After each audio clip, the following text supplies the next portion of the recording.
Jó capítulo 32. Então estes 3 homens cessaram de responder a Jó, porque ele era justo aos seus próprios olhos. E acendeu-se a ira de Eliú, filho de Baraquel, o Buzita, da família de Rão. Contra Jó se acendeu a sua ira, porque se justificava por si mesmo, mais do que por Deus. Também contra os seus 3 amigos a sua ira se acendeu, porque eles não haviam achado resposta, e ainda assim haviam condenado Jó. Ora, Eliú esperou até que Jó terminasse de falar, porque eles eram mais velhos do que ele. Quando Eliú viu que não havia resposta na boca desses 3 homens, então sua ira se acendeu. E Eliú, filho de Baraquel, o Buzita, respondeu e disse: Eu sou jovem, e vós sois muito velhos. Portanto, eu tive receio e não ousei mostrar-lhes minha opinião. Eu disse: os dias deveriam falar e a multidão dos anos deveriam ensinar a sabedoria. Mas há um espírito no homem e a inspiração do Todo-Poderoso lhes dá entendimento. Os grandes homens não são sempre sábios, nem os velhos entendem julgamento. Portanto eu disse: escutai-me, eu também mostrarei minha opinião. Eis que aguardei as vossas palavras, eu dei ouvido às vossas razões, enquanto buscáveis o que dizer. Sim, eu escutei a voz, e eis que não houve nenhum de vós que convencesse Jó ou que respondesse às suas perguntas. Para que não digais, nós achamos sabedoria, Deus o derruba, não o homem. Ora, ele não dirigiu suas palavras contra mim, nem eu lhe responderei com os vossos discursos. Eles estavam atônitos, não responderam mais. Eles deixaram de falar. Quando eu esperava, pois eles não falavam, mas permaneciam imóveis e não mais respondiam, eu disse: responderei também a minha parte. Também mostrarei a minha opinião, porque eu sou cheio de assunto. O espírito dentro de mim me constrange. Eis que minha barriga é como um vinho que não tem ventilação, pronto para arrebentar como novos odres. Falarei para que eu me refresque, eu abrirei os meus lábios e responderei. Não permitam que eu vos rogo, aceite a pessoa de qualquer homem, não permitam que eu use de lisonjas para com um homem, porque eu não sei usar de lisonjas. Se assim fizesse, meu Criador logo me tomaria. Capítulo 33. Portanto, Jó, eu te rogo, ouve meus discursos e escuta todas as minhas palavras. Eis que agora eu abro a minha boca, minha língua fala em minha boca. Minhas palavras serão da retidão de meu coração, e meus lábios proferirão claramente o conhecimento. O Espírito de Deus me fez, e o fôlego do Todo-Poderoso me deu vida. Se podes, responde-me. Põe tuas palavras em ordem diante de mim. Levanta-te. Eis que estou de acordo com teu desejo. No lugar de Deus eu também sou formado do barro. Eis que meu terror não te amedrontará, nem será minha mão pesada sobre ti. Certamente tu falaste aos meus ouvidos, e eu ouvi a voz das tuas palavras, dizendo: limpo estou, sem transgressão, eu sou inocente e não há iniquidade em mim. Eis que ele encontra motivos contra mim e me considera como seu inimigo. Ele coloca os meus pés nos troncos, ele marca todos os meus caminhos. Eis que nisso não é justo. Eu te responderei que Deus é maior do que o homem. Por que contendes contra ele? Porque ele não dá conta de nenhum dos seus assuntos. Porque Deus fala uma, sim, 2 vezes, e mesmo assim o homem não o percebe.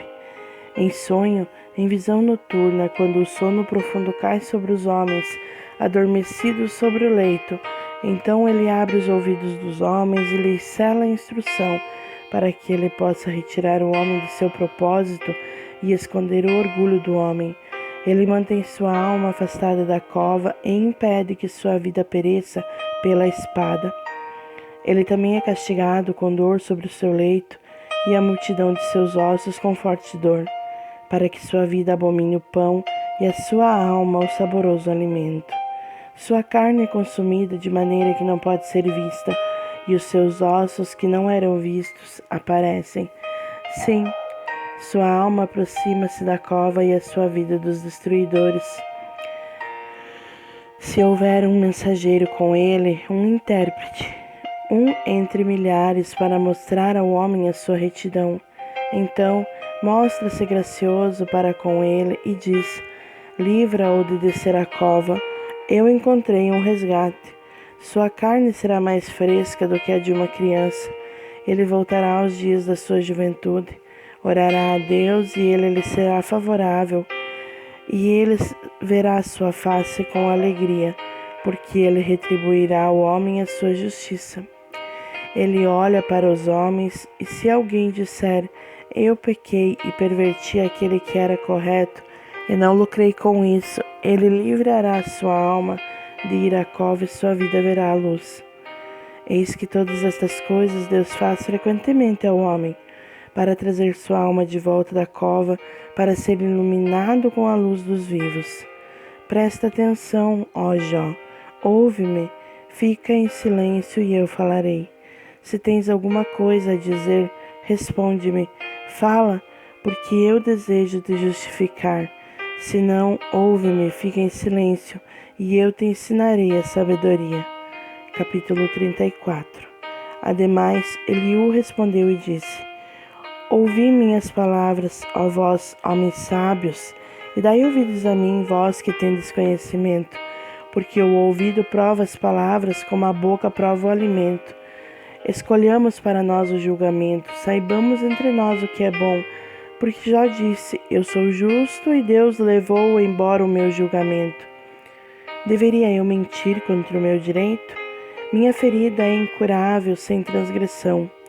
Que homem é como Jó, que bebe o escárnio como água, que anda em companhia dos trabalhadores da iniquidade e caminha com os homens perversos? Porque ele disse: nada lucra o homem ao deleitar-se em Deus. Portanto, ouvi-me, vós homens de entendimento. Longe esteja de Deus o fazer a maldade, e do Todo-Poderoso a prática da iniquidade.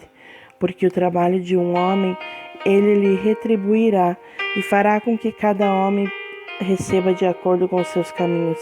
Sim, certamente Deus não agirá perversamente, nem perverterá o Todo-Poderoso julgamento. Quem fez a terra sobre os céus? Ou quem organizou o mundo todo? Se ele puser seu coração sobre o homem, se ele juntar para si o seu espírito e o seu fôlego, toda a carne perecerá juntamente, e o homem voltará novamente ao pó. Se agora tens entendimento, ouve isto, escuta a voz das minhas palavras. Deve aquele que odeia o direito governar? E tu que condenarias aquele que é o mais justo? É certo dizer a um rei: tu és perverso, e aos príncipes sois ímpios? Quanto menos aquele que não aceita as pessoas dos príncipes, nem considera os ricos mais do que os pobres, porque todos eles são obras de suas mãos. Em um momento eles morrerão, e as pessoas serão perturbadas até a meia-noite e morrerão, e os poderosos serão tomados sem que haja mão. Porque os seus olhos estão sobre os caminhos do homem, e ele vê todos os seus passos. Não há trevas nem sombra de morte, onde os trabalhadores da iniquidade possam se esconder. Porque ele não coloca sobre o homem mais do que o justo, para que ele entre em julgamento com Deus. Ele partirá em pedaços homens poderosos sem número, e colocará outros em seu lugar. Portanto, ele conhece suas obras, e ele os derruba à noite, para que eles sejam destruídos. Ele os ataca como homens perversos à vista aberta de outros, porque eles viraram as costas para ele e não consideraram nenhum de seus caminhos, para que eles fizessem com que o clamor do pobre viesse até ele e que ele ouvisse o clamor dos aflitos. Quando ele dá tranquilidade, quem então pode causar problemas? E quando ele esconder a sua face, quem então poderá vê-lo? Seja contra uma nação, seja contra um homem somente. para que o hipócrita não reine, para que as pessoas não sejam iludidas. Certamente é digno de ser dito a Deus: eu tenho suportado o castigo, não ofenderei mais. Aquilo que eu não vejo, ensina-me tu. Se tenho feito iniquidade, não o farei mais. Devia ser de acordo com a tua mente? Ele o recompensará se tu recusares, ou se tu escolhes, e não eu. Portanto, fala o que tu sabes, que os homens de entendimento me digam, e que um homem sábio me ouça. Jó falou sem conhecimento, e suas palavras eram sem sabedoria. Meu desejo é que Jó possa ser provado até o fim, por causa de suas respostas, homens perversos. Porque ele acrescenta rebelião ao seu pecado, ele bate as mãos no meio de nós e multiplica suas palavras contra Deus. Capítulo 35. Eliú falou ainda mais e disse: pensas tu que é correto dizer minha justiça é maior do que a de Deus? Porque tu disseste: que vantagem seria para mim? E que lucro terei se eu for limpo do meu pecado? Eu responderei a ti e aos teus companheiros contigo: olha para os céus e vê, e contempla as nuvens que são mais altas do que eu. Se pecares, o que fazes contra ele? Ou se tuas transgressões se multiplicarem, o que fazes a ele? Se tu fores justos, o que lhe dás? Ou que recebe ele da tua mão? A tua maldade pode ferir um homem como tu és, e a tua justiça pode beneficiar o filho do homem. Por causa da multidão de opressões, eles fazem os oprimidos clamarem, eles clamam por causa do braço dos poderosos. Mas ninguém diz onde está Deus, meu Criador, que dá canções à noite, que nos ensina mais do que os animais da terra e nos faz mais sábios do que as aves dos céus. Lá clamam, mas a ninguém dá resposta, por causa do orgulho dos homens maus. Certamente Deus não ouvirá a vaidade, nem a considerará o Todo-Poderoso. Embora tu digas que não o verás, ainda assim o juízo está diante dele. Por isso confia nele, mas agora, porque não é assim, ele visitou a sua ira, embora ele não a conheça em sua grande extremidade. Portanto, Jó abre sua boca em vão, ele multiplica palavras sem conhecimento.